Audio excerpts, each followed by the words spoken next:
Les funérailles solennelles d'Ahmed Ben Bella ont eu lieu ce vendredi à Alger sous une pluie battante. Abdelaziz Bouteflika, l'actuel président, et de hauts dirigeants du Maghreb ont accompagné la dépouille de Ben Bella, décédé à l'âge de 96 ans, au grand cimetière de la ville.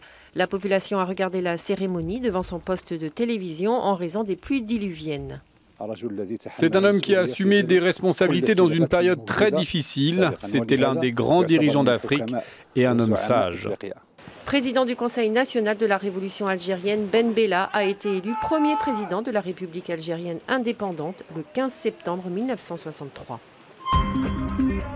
Pas de répit pour la Syrie, malgré l'entrée en vigueur d'un cessez-le-feu négocié par Kofi Annan il y a un peu plus de 24 heures. Déjà 5 morts dans le pays.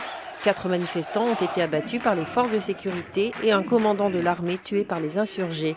Les Européens et les Américains prévoient de soumettre le projet de résolution sur la Syrie au vote du Conseil de sécurité. Nouvel échec pour la Corée du Nord qui a raté pour la 3e fois la mise en orbite d'un satellite. La fusée lancée par Pyongyang a explosé en plein vol. Un revers embarrassant pour le gouvernement nord-coréen, désireux de prouver sa technologie à la communauté internationale qui dénonce une provocation. Les 15 pays du Conseil de sécurité se sont aussitôt réunis après ce tir manqué qui viole plusieurs résolutions de l'ONU. D'après certains experts vexés par cet échec, les Nord-Coréens pourraient être tentés de démontrer leur puissance militaire avec un 3e essai nucléaire. Vague de contestation ce vendredi dans toute l'Italie contre les mesures d'austérité du gouvernement Mario Monti. Les 3 grands syndicats italiens ont manifesté pour défendre des dizaines de milliers de salariés qui se retrouveront sans pension en raison de la réforme des retraites. Mon entreprise m'a proposé une pré-retraite et m'a versé de l'argent pour tenir jusqu'à 60 ans. Mais rien n'est prévu pour après, c'était les anciennes règles. La ministre du Travail, Elsa Fornero, assure avoir pris en compte le cas des 65 000 laissés pour compte. Mais selon les syndicats, il y en aurait en réalité 5 fois plus. Vendredi 13, un jour qui porte malheur pour certains, pour d'autres en revanche qui favorise la chance. Ils sont 2 fois plus nombreux à jouer au loto en Ile-de-France pour remporter une cagnotte de 13 millions d'euros. Alors le vendredi 13 est-il un jour de chance ou pas ? Un vendredi qui tombe le 13. Pour la 2e fois cette année, voici la combinaison tant redoutée pour certains et attendue par d'autres. Ça porte bonheur le 13, c'est bon. C'est pas un bon chiffre en fait, je crois. 13, un chiffre maudit pour les chrétiens. C'était le nombre de convives pendant la scène, le dernier repas du Christ. Le Christ crucifié un vendredi. Depuis, par superstition, on évite de se retrouver 13 à table. Mais dans ce restaurant du 13e arrondissement de Paris, au numéro 13 et qui s'appelle le 13, aucun problème pour les réservations à 13. Un grand hôtel parisien, rien d'anormal. Mais une fois dans l'ascenseur, on passe du 12e au 14e, pas de 13e étage, histoire de ne pas froisser des clients superstitieux. Ne cherchez pas non plus de rangée numéro 13 dans les avions Air France, il n'y en a pas. La peur du vendredi 13 a un nom à 23 lettres.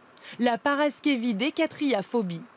Paraskevi pour vendredi, décatria qui signifie 13, et enfin la phobie, la peur.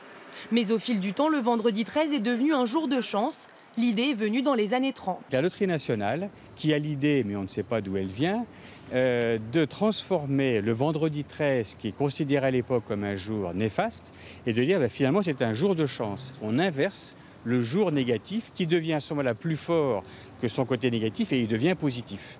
Aujourd'hui, comme chaque vendredi 13, 8 millions de Français tentent leur chance au jeu. C'est 2 fois plus que d'habitude. Mais la probabilité de gagner au loto reste la même et elle est très faible. Une chance sur 19 millions. Dans la nuit de samedi à dimanche, cela fera un siècle exactement. Le Titanic sombrait au large de Terre-Neuve, entraînant dans la mort près de 1500 personnes. Dans un village d'Irlande, le souvenir du plus célèbre des naufrages est toujours vivace car de nombreuses victimes en étaient originaires.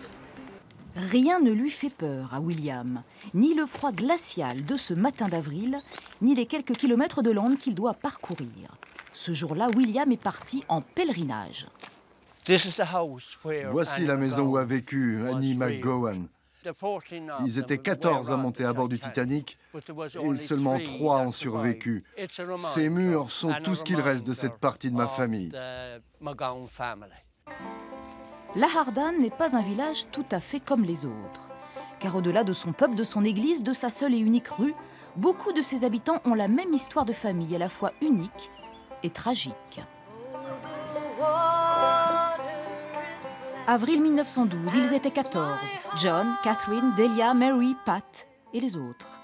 14 à quitter cette terre aride où rien ne poussait. 14 à prendre la route de Queenstown.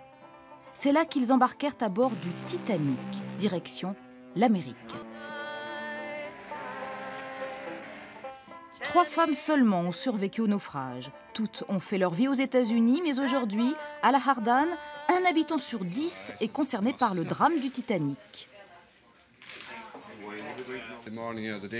Le matin où mon oncle est parti, sa mère, c'est-à-dire ma grand-mère, lui a donné une pièce d'or. Et la pièce est tombée par terre dans la cuisine. Pour eux, c'était un mauvais présage. Il y a eu un message qui disait que ma tante était vivante, puis un autre qui disait le contraire. On a dû attendre 5 semaines avant de comprendre qu'elle avait vraiment péri. Pendant près de 80 ans, les familles des naufragés de la Hardane ont gardé le silence sur la tragédie du Titanic. C'est Paul Nolan, le médecin du village, qui un jour l'a rompu. Il y a 11 ans, il fondait une association et tout récemment, un mémorial a été construit. Les disparus en mer n'ont jamais de tombe ou de stèle. Et du coup, les gens les oublient. Il fallait que l'on construise ce mémorial pour ces hommes et ces femmes qui ont aussi peu de chance. Dans la nuit de samedi à dimanche, à 2h20 du matin exactement, la cloche de la Hardane sonnera. Il y aura alors tout juste 100 ans que 11 jeunes Irlandais voyaient leur rêve américain disparaître à jamais.